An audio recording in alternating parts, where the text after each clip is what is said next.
आज आपण एकदम सोप्या पद्धतीने व्हेज हक्का नूडल्स बनवणार आहोत. एकदम सोपी रेसिपी आहे, अगदी सहज जमेल प्रत्येकाला. आणि त्याचप्रमाणे एकदम स्वादिष्ट, योग्य असं प्रमाण सॉस आणि किती वेळ याला शिजवण्याची पूर्ण प्रक्रिया आपण बघणार आहोत. त्यासाठी व्हिडिओ स्किप न करता पूर्णपणे बघा. इथे मी एका पातेल्यामध्ये पाणी गरम होण्यासाठी ठेवले आहेत. इथे आपल्याला अनेक तऱ्हाच्या व्हेजिटेबल लागणार आहेत. जवळपास 4 ते 5 प्रकारच्या शिमला मिर्च, गाजर, कोबी, कांदा आणि त्याचबरोबर आलं, लसूण. तर आपल्याला या सगळ्या भाज्यांना व्यवस्थित बारीक कट करून घ्यायच्या आहेत. लक्षात असू द्या, खूप याला बारीक कट करायचे जेणेकरून ह्या परतवत असताना शिजले जातील. आणि आता पाणी गरम होत आले आपल्या बऱ्यापैकी, तर त्याच्यामध्ये आपण 1 चम्मच तेल टाकून घेऊया आणि पाण्याला उकळी येत आहे तोपर्यंत बाकीच्या राहिलेल्या भाज्या सुद्धा कट करून घेऊया. भाज्या पूर्णपणे बारीक कट केल्यानंतर जेव्हा आपण तेलामध्ये या सगळ्या भाज्या परतून घेणार आहोत तेव्हा या भाज्या लवकर शिजतात. आणि लवकर शिजल्यामुळे सुद्धा आपल्याला याला जास्त ओव्हर कुक करायला सुद्धा लागणार नाही. त्याचप्रमाणे अशा प्रकारचे जर तुम्ही व्हेज हक्का नूडल्स बनवलेत ना, तर एकदम सिंपल पद्धतीने बनतात आणि खायला सुद्धा खूप टेस्टी आहेत. तर पाण्याला इथे उकळी आलेली आहेत आणि त्यामध्ये आता आपण हे नूडल्स शिजून घेऊया.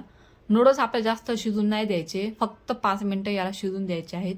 ओव्हर कुक झाल्यानंतर ह्याचे पूर्णपणे याचा मसाले भात टाईपच बनून जाईल आणि हे पूर्ण चिटकून जाईल. तर आपल्याला फक्त 5 मिनिटं शिजवायचे आहेत. आणि त्याचप्रमाणे थोडंसं तेल टाकल्यामुळं हे एकमेकांना चिटकणार पण नाही. तसेच हे हक्का नूडल्स लहानपासून मोठ्यापर्यंत सगळ्यांना आवडतात आणि याच्यामध्ये खूप सारे व्हेजिटेबल टाकल्यामुळं हे एकदम हॉटेल स्टाईल बनणार आहेत.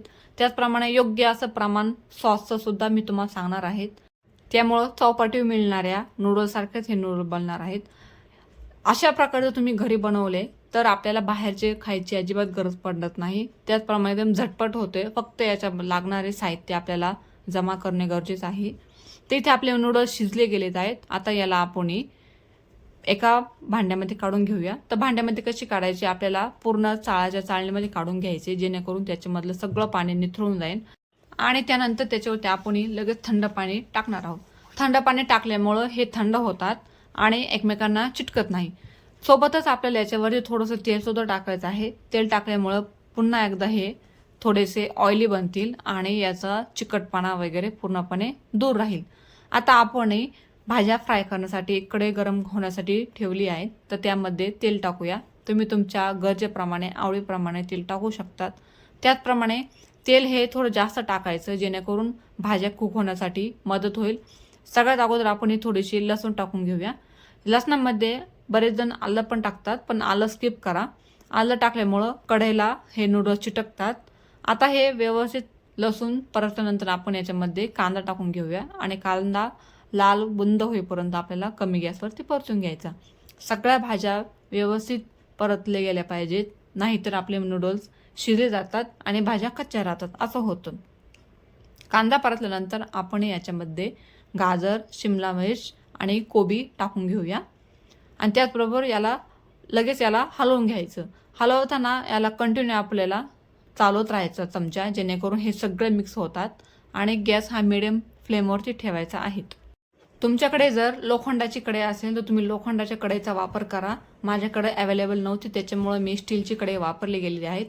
त्याचप्रमाणे लसूण हा जास्त प्रमाणामध्ये टाका. हक्का नूडल्समध्ये लसणाचं प्रमाण जास्त असतं, त्याच्यामुळं हा खायला खूप भारी लागतो. आणि सगळे सॉसचं प्रमाणसुद्धा आपल्याला मेंटेन ठेवायचं आहे, त्याच्यामुळे मी तुम्हाला सॉससुद्धा सांगणार आहेत. तर याच्यामध्ये आता आपण लगेच भाज्या परतल्या गेल्या आहेत, तर लगेच आपण याच्यामध्ये असे मोकळे करून नूडल्स टाकणार आहोत. लक्षात असू द्या, मोकळे करून नूडल्स खाली सोडायचे आहेत, डायरेक्ट टाकायचे नाहीत, नाहीतर ते पूर्णपणे गोळाचा गोळा तयार राहील. आता हे सगळे आपल्याला मिक्स करून घ्यायचे आहेत. आता यामध्ये आपण काही सॉस टाकून घेऊया. इथे मी 3 चमचे शेजवान सॉस टाकला आहे. शेजवान चटणी म्हणतात याला सुद्धा. तर शेजवान चटणीने सुद्धा याला एकदम तिखट असा पणा येतो. तर त्यासाठी तुम्ही तुमच्या तिखटानुसार शेजवान चटणी टाका. 2 चमचे सोया सॉस टाकलेला आहे आणि सोबत आपण ग्रीन चिली सॉस सुद्धा टाकणार आहोत. तुम्हाला जर तिखट जास्त हवे असेल तर तुम्ही फोडणीमध्ये 2 हिरव्या मिरच्या कापून टाका. त्याने सुद्धा याला तिखटपणा जास्त येतो आणि खायला भारी लागतात. तिथे मी 2 चमचे ग्रीन चिली सॉस टाकलेला आहे आणि रेड चिली सॉस सुद्धा मी इथे 2 चमचे टाकणार आहे. मुलं तिखट खात नाही जास्त, त्याच्यामुळं थोडं तिखट हे मापानेच टाका, जेणेकरून छोट्या मुलांना सुद्धा खाता येईल. आता हे सगळे जिन्नस आपण सगळे मिक्स करून घेऊया. मिक्स करत असताना शक्य होईल तर गॅस हा हाय फ्लेमवरती ठेवा, जेणेकरून खाली चिटकणार नाहीत आणि याचा जास्त गाळ होणार नाहीत. त्यानंतर आपल्याला मिक्स केल्यानंतर आपण याच्यामध्ये थोडंसं मीठसुद्धा टाकणार आहोत. तर मीठ आपल्याला थोडंसं कमी टाकायचं आहे अंदाजे, जेणेकरून खारट होणार नाही.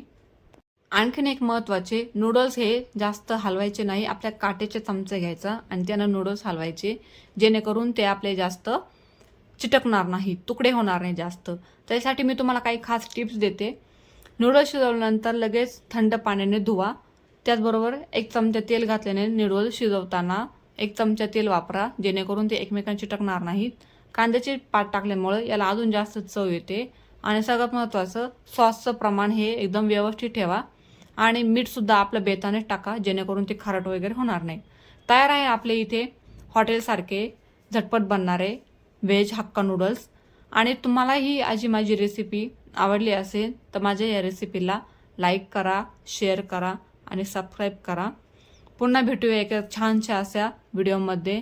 तोपर्यंत काळजी घ्या आणि पुढे मी कोणती रेसिपी तुमच्यासोबत शेअर करू हे सुद्धा कमेंट करून नक्की सांगा.